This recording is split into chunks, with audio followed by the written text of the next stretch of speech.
Hello and welcome to Spoiled by Coco. My name is Apurvi and in this channel we bake eggless recipe. So let's get baking. For almond cake, in a bowl add 37 grams almond flour, 115 grams of all-purpose flour and 10 grams of corn flour, 3 by 4 teaspoon of baking powder and 1 by 4 teaspoon of baking soda. Mix this and keep aside the dry ingredients. In a glass, add 70 ml of milk and 5 ml vinegar. Mix and keep aside. This is our homemade buttermilk. In another bowl, add 66 grams oil, 75 gram of castor sugar and 60 grams of yogurt. Mix it until the sugar has dissolved completely. Now using a sieve, I am going to add my dry ingredients in two parts, alternating with homemade buttermilk. Here is my first batch of dry ingredients. I am going to sieve it.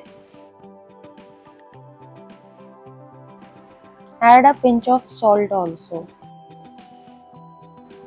Add the half quantity of buttermilk. Mix to prepare the batter for the cake until no flour is visible. Repeat the process of adding dry ingredients and buttermilk and fold it in to make almond cake batter.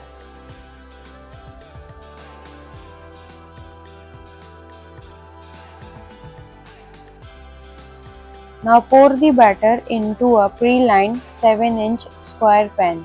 You can also bake the cake in a cake tin and then cut it into sheets before frosting. Bake this in a preheated oven at 180°C for 20 to 25 minutes. Once the cake has baked, let it cool down completely on a wire rack.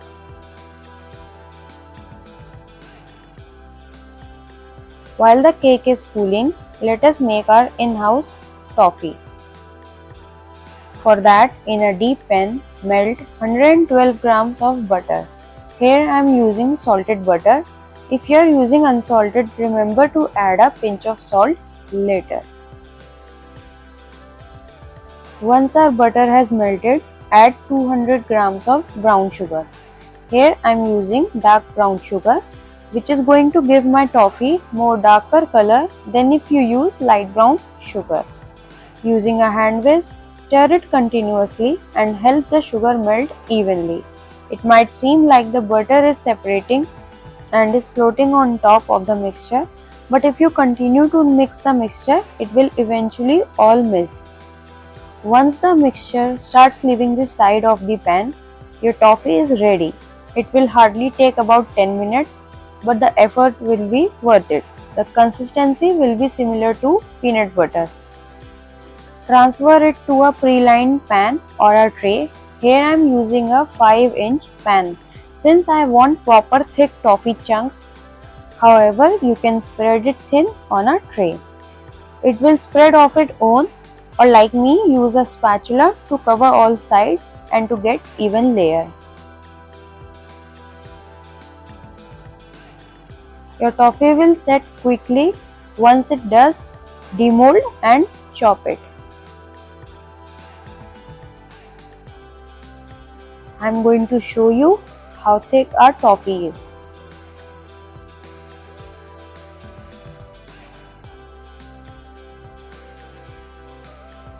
Chop it quickly into bite-sized squares before it hardens further and would require more strength to chop. You can store the toffee chunk in an airtight container for up to 2 to 3 months in the refrigerator. And you can use it in another recipe like my blueberry toffee crumble muffins. Moving on to preparing frosting, I am going to make vanilla Cremeux. For that, mix Agar Agar, the gelatin substitute, in milk. Here I am going to show you. I am mixing half of the total quantity, that is 1 gram each, in milk and cream.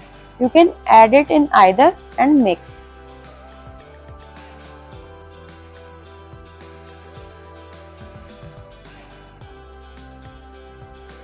in a saucepan, add 100 grams of heavy cream.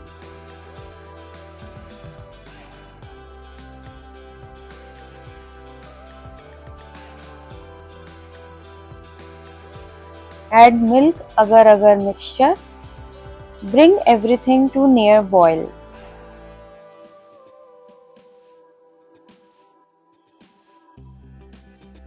Once it is, mix it in the melted white chocolate.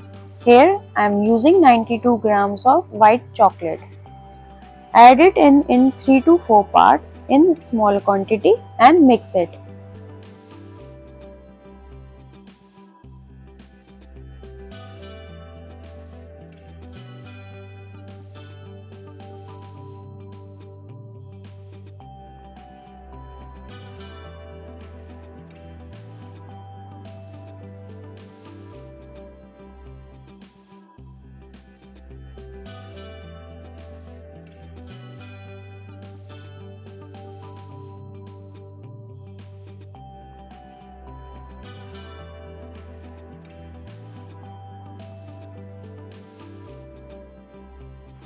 You can also use a hand blender for better emulsion.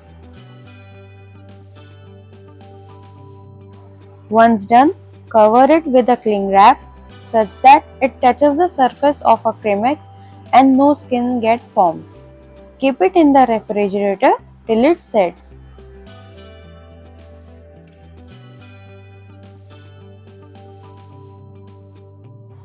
In the meanwhile, let us cut our now cooled almond sponge sheet into 4 equal squares.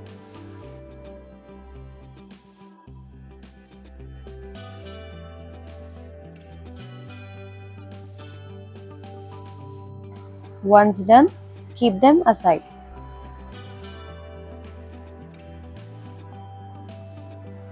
Here our Cremeux is ready to frost with. Remember, this is a sweet frosting. As you can tell, we have used white chocolate in it. Look at its texture. Now on a cake board, I am going to put little frosting so that our base layer of cake gets stick to it and make it easier for us to frost our cake. Then I am going to put one sponge layer over it and ensure it is in the middle. Doing so will make it easier for us to lift the cake without smudging it once it is frosted. I am going to pipe our Cremeux starting from the edges and working my way in. Then using a palette knife, I am going to smooth the frosting. After this, I am going to pipe the Cremeux only on the edges to create some sort of support or wall so that once we fill it with toffee chunks, they do not fall out once our cake is frosted and remain in place. Next, I am going to fill the center with the prepared toffee chunks.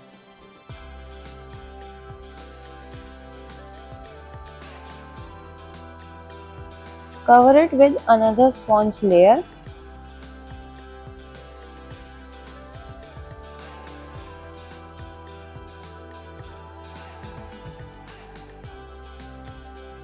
Now I am going to repeat the process of frosting and smoothing. Here I am not filling the second layer with toffee chunks but only the first and third layer, that is the alternate layer.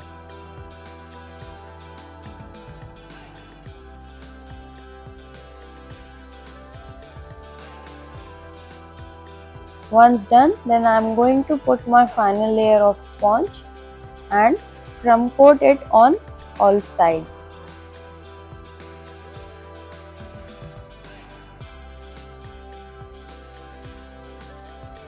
As you can see, it is hot here. My frosting is almost to the stage of melting.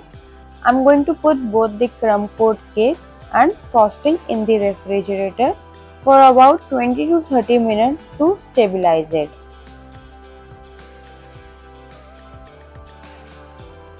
Now I am going to do the final coating and keep it in the refrigerator again.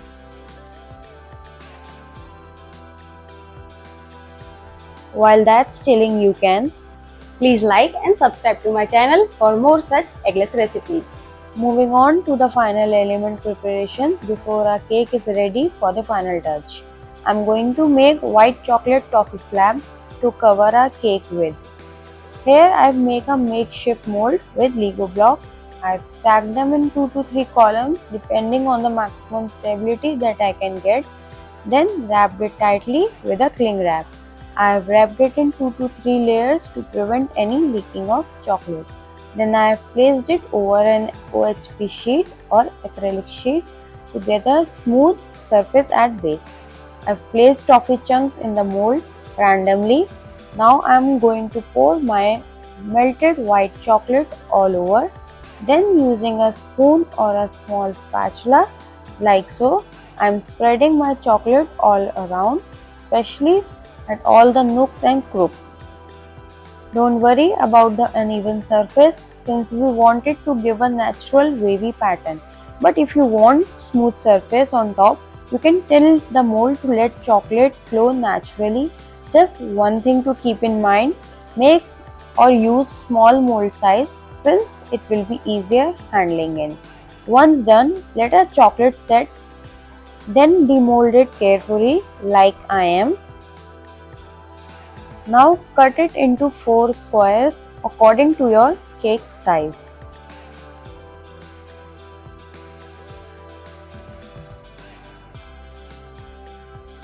Before placing this chocolate on cake, I am going to make some indentation by using a knife and run it diagonally on all 4 sides.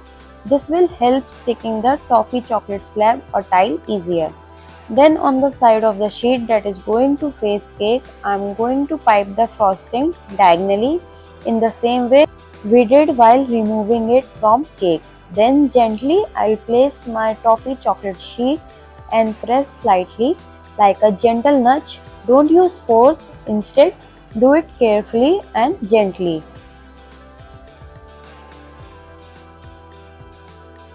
In the end, sprinkle some almond flakes on top to garnish and it's done.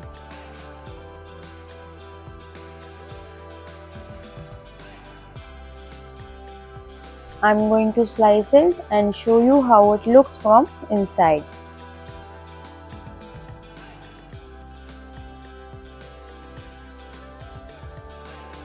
Here is our almond sponge frosted with white chocolate cremeux and toffee chunks in alternate layers.